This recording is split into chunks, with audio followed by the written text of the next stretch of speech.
Let me be clear from the start. I am equally critical of betrayal from both sides and in no way justify either men or women who choose to go down that path. Honestly, in my ideal imaginary world, people simply wouldn't cheat. And if they ever had thoughts that became unbearable, they would break up first and then do whatever they wanted.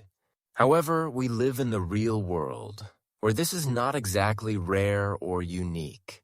And in this sense, the psychological mechanisms for men and women often work differently. And when a woman is unfaithful, the reasons and consequences are frequently much deeper and more serious. And I'm not even going to talk about a good key and a bad lock. Instead, I'll share 3 main points to explain my perspective. Throughout the video, I'll be careful with my wording so the video doesn't get age restricted. One of the reasons why a woman's betrayal is often more profound than a man's is that men don't necessarily make a strict connection between love, so to speak, and physical intimacy. For instance, a man can see a woman on the street whose appearance he likes, and theoretically, be ready to take things further right then and there. He doesn't need to have any particular feelings for her.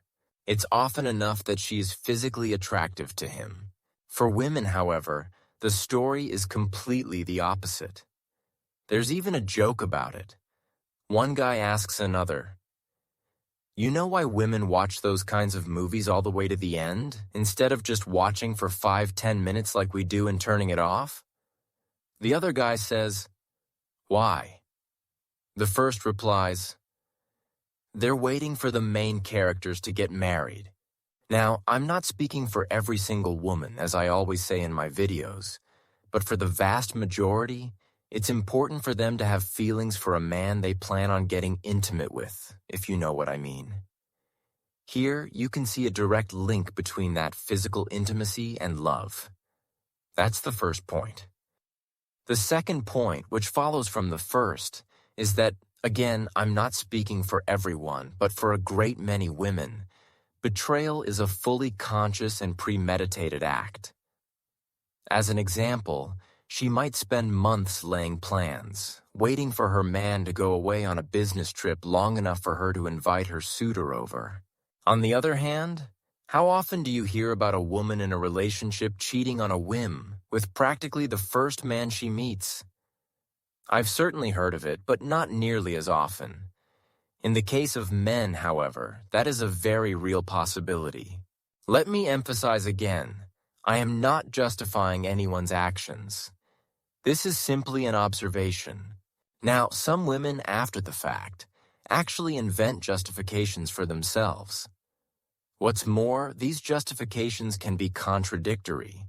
For example, she might tell herself, "Sure, you earn a decent living, but you're never home and I don't get enough love and attention." Or if money is tight, she'll say to herself, "You're a lazy good-for-nothing." The next point is this. If a woman commits betrayal, it means she unequivocally no longer loves or respects the man. Essentially, this is the worst thing that can happen in a relationship. Nothing can be worse. A woman who is truly in love would never betray her man. Of course, she might later say it was a mistake, that she now understands and regrets everything. However, there's a high probability that these are just words. Or, to be more precise, she might genuinely feel remorse in that moment. But in the long term, the behavior will likely continue because the love and respect are already gone. When we're talking about betrayal by a man, however, he may still love the woman with all his heart. A man's infidelity can mean anything or nothing at all. For example, it can signify immaturity and a man's lack of readiness for a committed relationship. In other words, he has the wrong expectations. He expects constant excitement, but often ends up with routine. The crucial point is that despite all this, he can still love his partner. And after the fact, he often realizes that he doesn't actually want a new woman in his life. And so, in the end, we are left with this stark truth. A man's betrayal can be a wrong turn on a familiar road, a detour of impulse from which he may still find his way back, heart still tethered to home. But a woman's? Hers is a calculated change of destination. The map has been redrawn, the bridges burned behind her. It is not a stumble in the dark. It is a conscious step into a new dawn, one from which there is no return, because the love that once lit the old path has been extinguished for good.